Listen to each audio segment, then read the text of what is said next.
En esta lección vamos a ver algunas opciones para empezar a trabajar con una hoja de cálculo en Excel.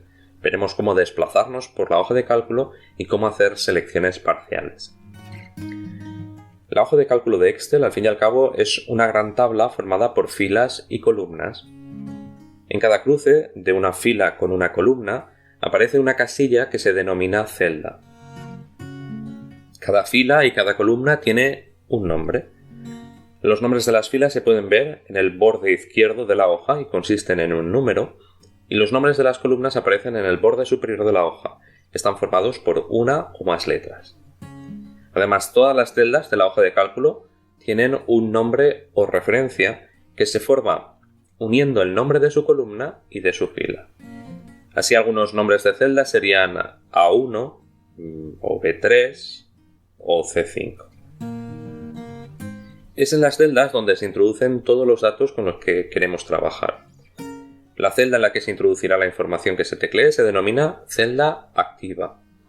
Y podemos usar varios métodos para reconocerla. Podemos mirar la referencia que aparece en el cuadro de nombres, en la parte izquierda de la barra de fórmulas, o podemos observar la celda, que tiene un borde grueso, o mirar la intersección entre la fila y la columna cuyos nombres aparecen resaltados.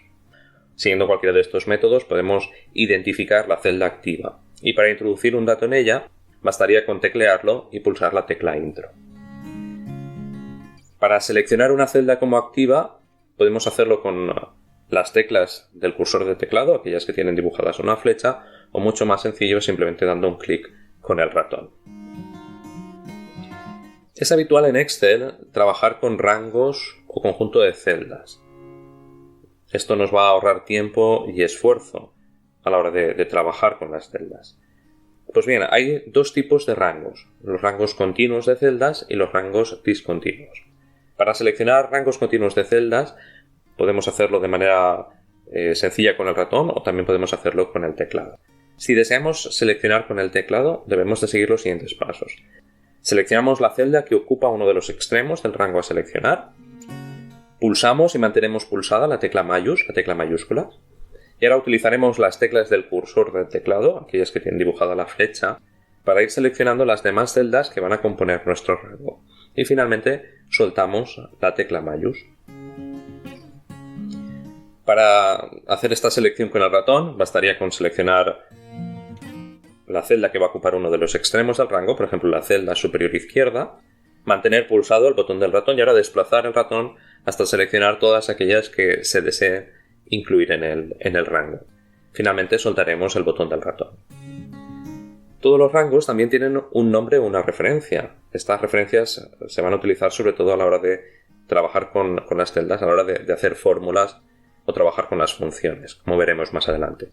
Pues bien, en el caso de los rangos continuos, esta referencia se compone de los nombres de las celdas que ocupan los extremos superior izquierdo e inferior derecho del rango, separados por dos puntos. Así, por ejemplo, la selección de celdas que vemos en pantalla, este rango de celdas, tendría el nombre de A1, C10. También podemos trabajar con rangos discontinuos de celdas, es decir, con rangos de celdas que no estén unas al lado de otras. Para seleccionar un rango discontinuo con el ratón, seguiremos el procedimiento que antes hemos comentado para seleccionar el primer rango, las primeras celdas. Cuando terminemos, pulsaremos la tecla Control, la mantendremos pulsada y ahora repetiremos el procedimiento para cada uno de los rangos adicionales que compongan el rango discontinuo. Es decir, hacemos la primera selección, pulsamos Control y vamos seleccionando todas las celdas o rangos que nos interesen. La referencia de un rango discontinuo se forma separando con punto y coma las referencias de los rangos continuos que lo componen. Así, por ejemplo, la selección que se ve en pantalla tendría el nombre de A1, C5, punto y coma, D10, E12. Sin embargo, no nos tiene que preocupar demasiado esta nomenclatura, porque cuando empecemos a trabajar con rangos, cuando los empecemos a utilizar en las fórmulas o en las funciones, bastará con hacer clic con seleccionar aquellas celdas con las que queramos trabajar. Por último, para deseleccionar un rango, haremos clic con el ratón sobre cualquier celda de la hoja de cálculo.